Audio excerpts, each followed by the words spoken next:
Morning world. It's 8 a.m. in the morning on Friday the 24th of October. Right. Um,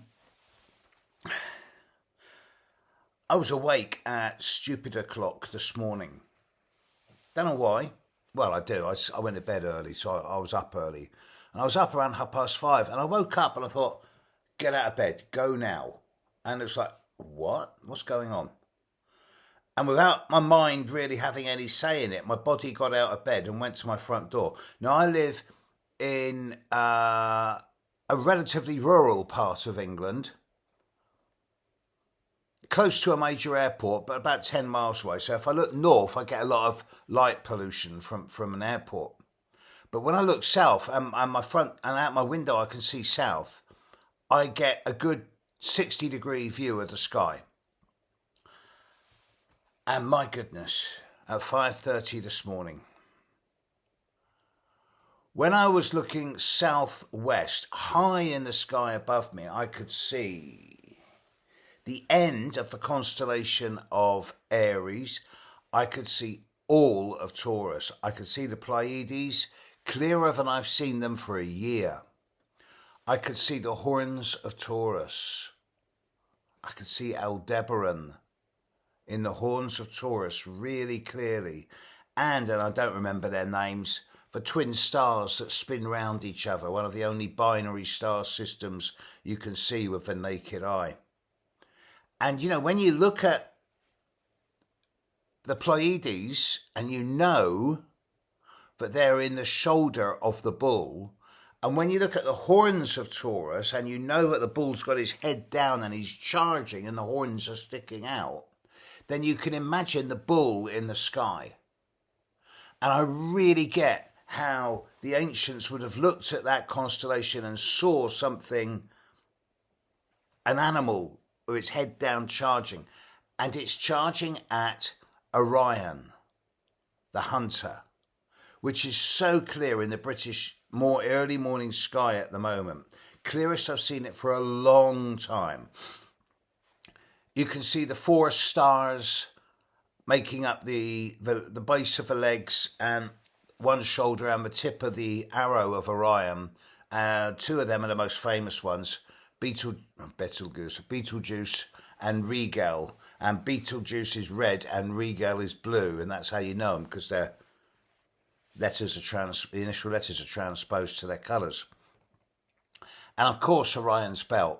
I mean, everyone knows Orion's belt. But coming off of the middle star of Orion's belt and heading south is the sword of Orion.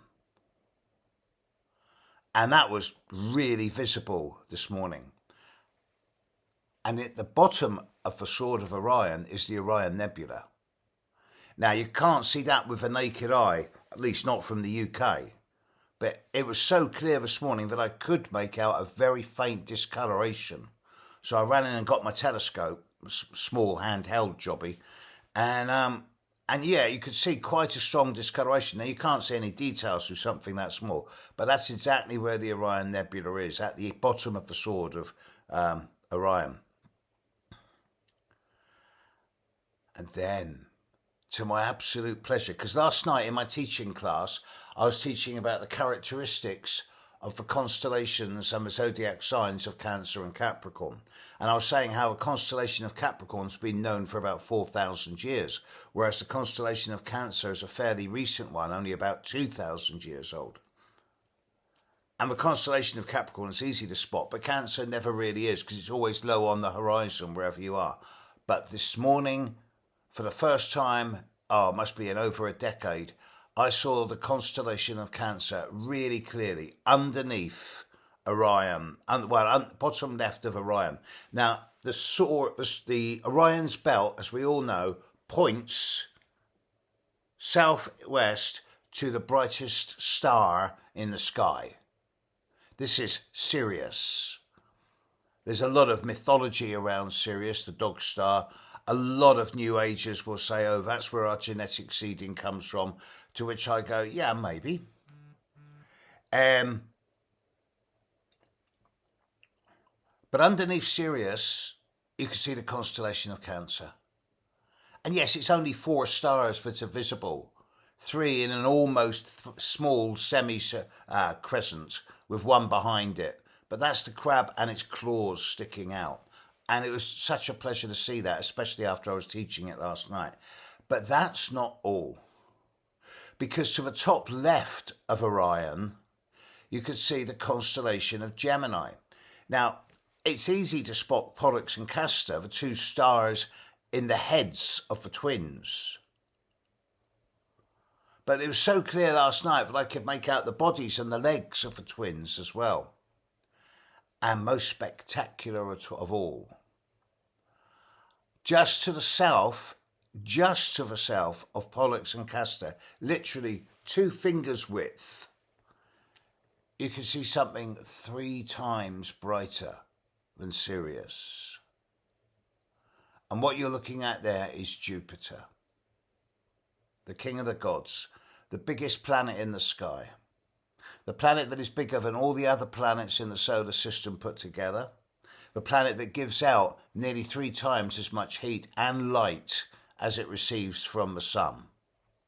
It's a gas giant. It's got no substance. You can't land on it.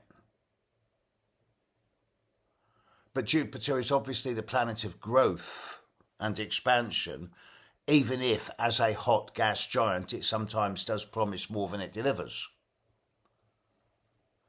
But to actually see Jupiter that clearly last night,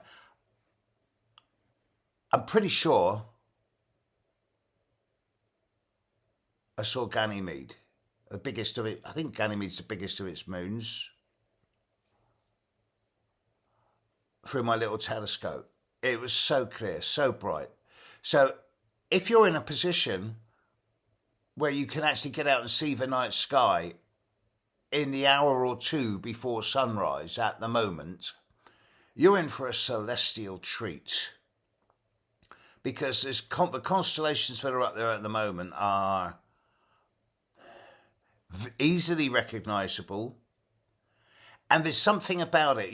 We often talk when we're out in nature about being in tune with sacred landscape. And there is something about being in an enchanted landscape, an enchanted environment. But when you add the night sky, and when you look up and you can see the constellations, you can imagine how our ancestors attributed those constellations to figures, either animals or humans. And you can see those patterns still in the night sky coming from thousands and thousands of years ago.